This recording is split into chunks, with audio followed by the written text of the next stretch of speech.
누가복음 17장 1에서 10절 말씀입니다.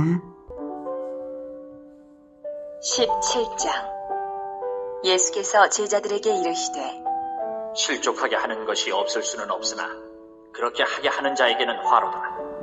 그가 이 작은 자 중에 하나를 실족하게 할진대 차라리 연자맷돌이 그 목에 매어 바다에 던져지는 것이 나으리라. 너희는 스스로 조심하라. 만일 내 형제가 죄를 범하거든 경고하고 회개하거든 용서하라. 만일 하루에 7번이라도 내게 죄를 짓고 7번 내게 돌아와 내가 회개하노라 하거든 너는 용서하라 하시더라. 사도들이 주께 여짜오되 우리에게 믿음을 더하소서. 하니 주께서 이르시되 너희에게 겨자씨 한 알만한 믿음이 있었더라면 이 뽕나무더러 뿌리가 뽑혀 바다에 심기어라 하였을 것이요 그것이 너희에게 순종하였으리라. 너희 중 누구에게 밭을 갈거나 양을 치거나 하는 종이 있어 밭에서 돌아오면 그더러 곧 와 앉아서 먹으라 말할 자가 있느냐? 도리어 그더러 내 먹을 것을 준비하고 띠를 띠고 내가 먹고 마시는 동안에 수종 들고 너는 그 후에 먹고 마시라 하지 않겠느냐? 명한대로 하였다고 종에게 감사하겠느냐? 이와 같이 너희도 명령받은 것을 다 행한 후에 이르기를 우리는 무익한 종이라 우리가 하여야 할 일을 한 것뿐이라 할지니라. 사랑하는 형제 여러분, 5월 7일 금요일 저녁 묵상에 오신 것을 환영합니다. 누가복음 15장에서 시작된 맥락이 오늘 읽은 10절까지 이어지고 있는데요. 모든 세리와 죄인들이 말씀을 들으러 예수님께 나아오는 것을 보고 바리새인들이 예수님이 죄인을 영접하고 음식을 같이 먹는다고 비난했습니다. 바리새인들은 그런 비난으로서 예수님을 비방할 뿐만 아니라 예수님께 나아온 죄인들을 실족하게 하는 행위가 되죠. 평소에도 죄인들을 용서하지 않았음도 미루어할 수 있습니다. 이런 것이 그들에게는 일상사이고 습관이어서 실족하게 하는 일을 걷잡을 수 없이 많이 하지만 그렇다고 세태에 편승해서 실족하게 하는 일을 다른 사람들도 함께 해서는 안 되는 것입니다. 그래서 예수님은 제자들에게 가르치십니다. 예수께서 제자들에게 이르시되 실족하게 하는 것이 없을 수는 없으나 그렇게 하게 하는 자에게는 화로다. 세태가 아무리 그래도 편승해서는 안 된다 이거죠. 그가 이 작은 자 중에 하나를 실족하게 할진대 차라리 연자맷돌이 그 목에 매여 바다에 던져지는 것이 나으리라. 너희는 스스로 조심하라. 만일 네 형제가 죄를 범하거든 경고하고 회개하거든 용서하라. 만일 하루에 7번이라도 내게 죄를 짓고 7번 내게 돌아와 내게 내가 회개하노라 하거든 너는 용서하라 하시더라. 세태가 악하여서 작은 자들을 실족하게 하는 일들이 많아지고 있는 것을 우리가 보게 되는데요. 세상이 그렇다고 해서 나마저 대충 살면서 작은 자 하나라도 실족하게 하면 결국 내가 화를 당하지 세상 탓으로 화를 피할 수 있는 것이 아니잖아요. 그래서 스스로 조심해서 아무도 상처 입지 않도록 해야 합니다. 그런데 바리새인들은 대놓고 예수님을 비방함으로써 예수님 앞에 있는 자들에게 상처를 입혔죠. 그래서 2절 이 작은 자 중에 하나를이라고 이 작은 자 이라고 앞에 앉은 누군가를 가리키면서 예수님이 말씀하신 것입니다. 아마도 어린아이를 가리켰겠죠. 작은 자라고 하니까 그 중에도 작은 자를 가리키면서 이런 어린아이 하나라도 실족하게 해서는 안 된다는 것을 말씀하시는 거죠. 어린아이든 어른이든 연약한 사람들이 많기에 예수 제자들은 그 어떤 사람이라도 공동체에서 떨어져 나가지 않도록 배려와 사랑과 용서를 무제한으로 베풀어야 합니다. 설령 잠시 떨어져 있어도 곧 다시 돌아올 수 있도록 배려와 사랑과 용서를 무제한으로 베풀어야 합니다. 죄인들은 다시 죄를 지을 수가 있는데요.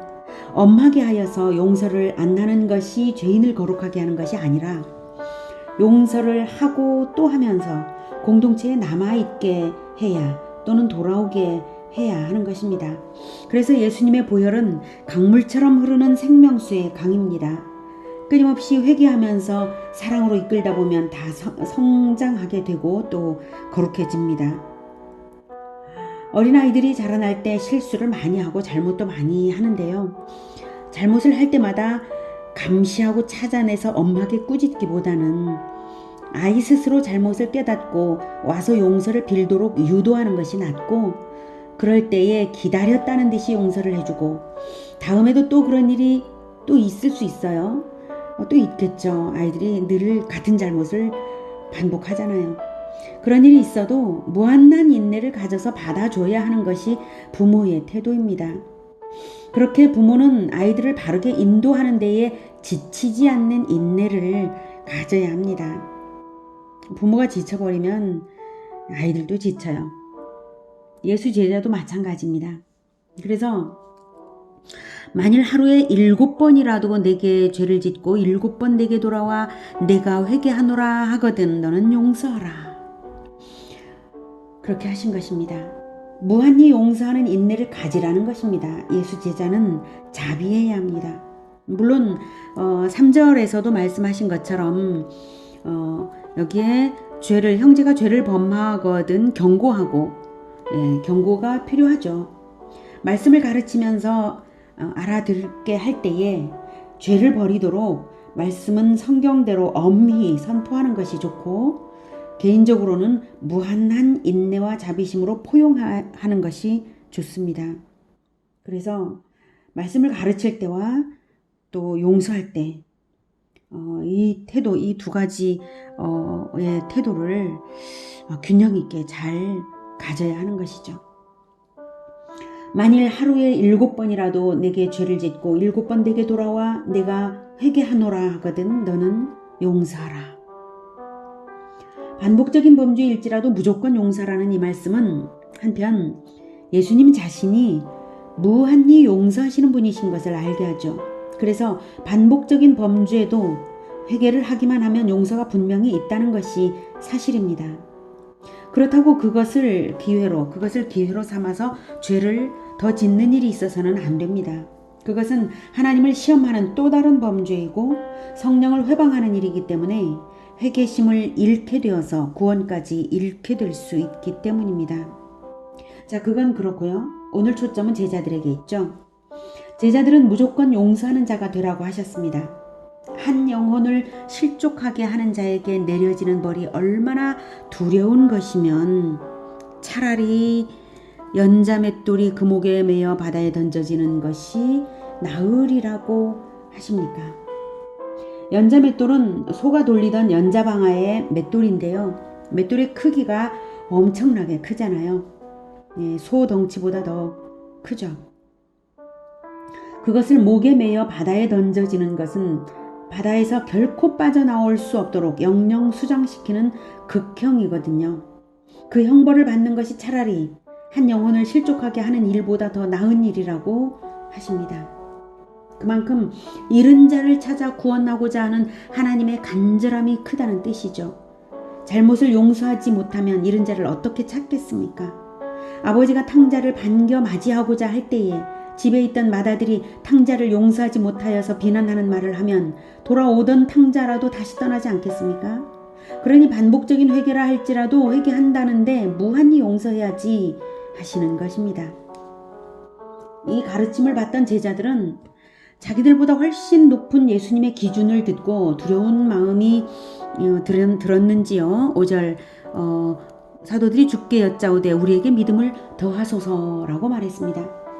제자들은 예수님께 어린아이들이 올 때도 애들은 가라 하고 아이들을 쫓아내기도 했었죠. 그리고 잘못한 사람들에게 함부로 화를 내기도 했었으니 제자들이 두렵기도 했겠죠. 그래서 믿음을 더해달라고 요청하는 제자들에게 제자들은 믿음을 더해달라고, 즉 큰 믿음을 갖게 해달라고 요청한 것이에요. 그렇게 요청하는 제자들에게 예수님은 더 큰 믿음이 필요한 것이 아니라 살아있는 믿음이 필요함을 말씀하십니다. 6절 주께서 이르시되 너희에게 겨자씨 한 알만 난 믿음이 있었더라면 이 뽕나무더러 뿌리가 뽑혀 바다에 심겨라 하였을 것이요 그것이 너희에게 순종하였으리라. 여기서 이 뽕나무는 아마도 말씀하실 당시에 눈앞에 있는 큰 것이 그것이었을 것입니다. 그래서 이 뽕나무라고 뽕나무를 가리키면서 이 뽕나무라고 하시죠. 다른 데서 비슷한 가르침을 주실 때는 이 산으로 말씀하셨거든요. 마가복음 11장 23절에는 내가 진실로 너희에게 이르노니 누구든지 이 산더라 들리어 바다에 던져지라 하며 그 말 하는 것이 이루어질 줄 믿고 마음에 의심하지 아니하면 그대로 되리라. 네. 산이 있는 데서는 산을 가리키며 뽕나무가 있는 데서는 뽕나무를 가리키며 말씀을 하신 것인데요. 겨자씨의 지극히 작음에 대조되는 큰 것들입니다. 그런 큰 것일지라도 살아있는 믿음을 가졌다면 믿음이 이긴다는 말씀입니다. 큰 믿음이 필요한 것이 아니라 생명력 있는 믿음이 필요한 것입니다. 생명력 있는 믿음은 자라나기 때문입니다. 자라나면 나중에 크죠. 네. 마가복음 4장 30에서 32절은 바로 겨자씨가 아무리 작은 것일지라도 살아있기 때문에 자라나면 얼마나 크고 큰 하나님 나라가 되는지를 알려주고 있습니다. 마가복음 4장 30에서 32절 또 이르시되 우리가 하나님의 나라를 어떻게 비교하며 또 무슨 비유로 나타낼까? 겨자씨 한 알과 같으니 땅에 심길 때에는 땅 위의 모든 씨보다 작은 것이로되 심긴 후에 자라서 모든 풀보다 커지며 큰 가지를 내나니 공중의 새들이 그 그늘에 깃들일 만큼 되느니라. 이렇게 작은 믿음일지라도 살아있는 믿음을 가지면 그것이 이긴다는 것입니다. 그것이 하나님 나라, 큰 하나님 나라를 이룬다는 것입니다. 생각해 보십시오. 믿음이 어디 한순간에 큰 사람이 있나요? 그렇지 않습니다. 믿음은 살아있다면 자라납니다. 반대로 자라고 있지 않다면 죽은 것이죠. 그래서 믿음이 작다고 그걸 얕볼 것이 아니라 자라도록 성장시키면 됩니다. 그러니 끊임없이 용서하면서 키워야 되는 것이죠. 그리고 또한 믿음이 크기를 바랐던 예수 제자들도 마찬가지입니다. 자기의 믿음을 계속 성장시켜야 하는 것이죠. 만약에 자라나고 있지 않다면 죽은 것입니다. 하나님 나라 공동체도 살아있다면 자라납니다. 자라나고 있지 않다면 죽은 것입니다. 그래서 살아있는 믿음을 가지면 못할 것이 없다는 말씀이죠. 그런데 이어서 주시는 무익한 종이라 하라는 말씀은 논리의 맥락이 달라지는 듯 느낄 수 있지만 그렇지 않습니다. 여기 7절부터 말씀이 그거죠. 무익한 종이라 하라. 믿음이 겨자씨만큼이라도 있어서 살아만 있다면 자라나는데요.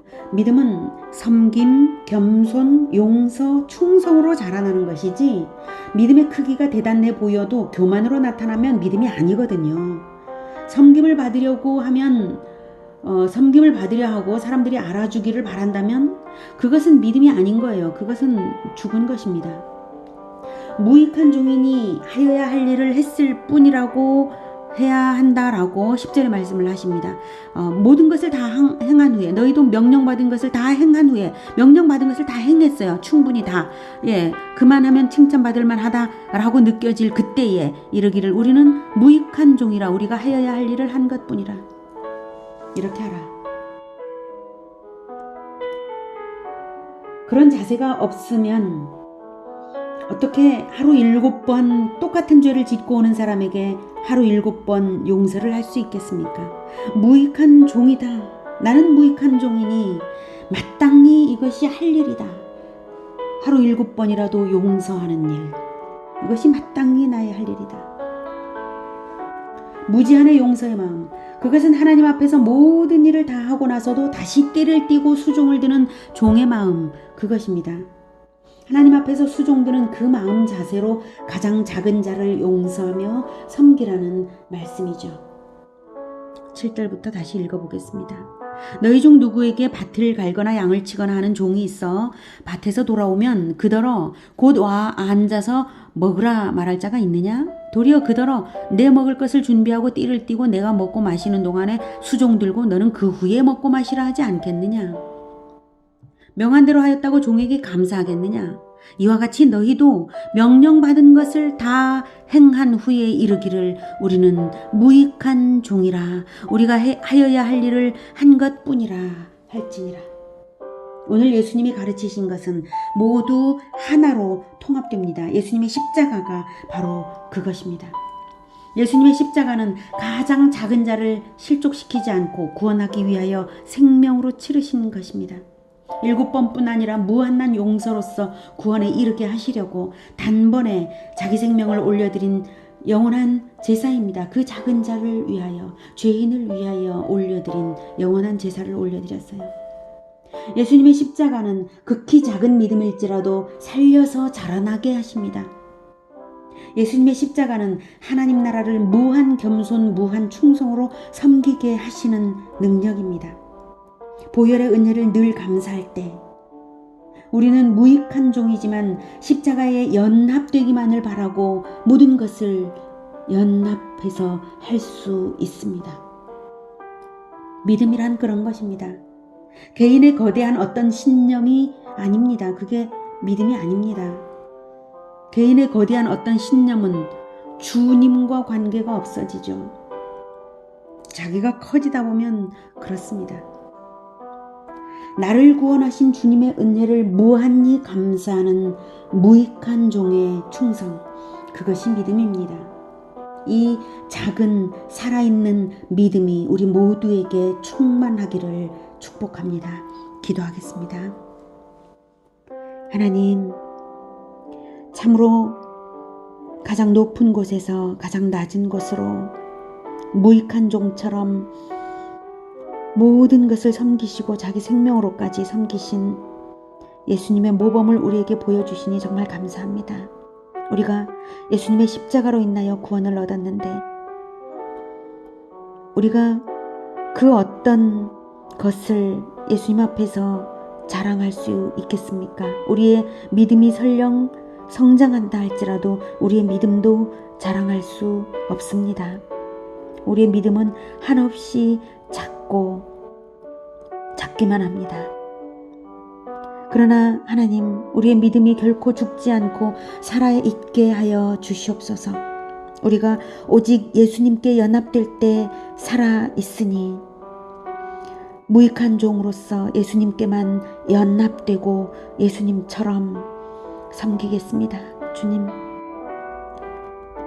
우리가 무익한 종으로서 연합되는 이것을 잊지 않게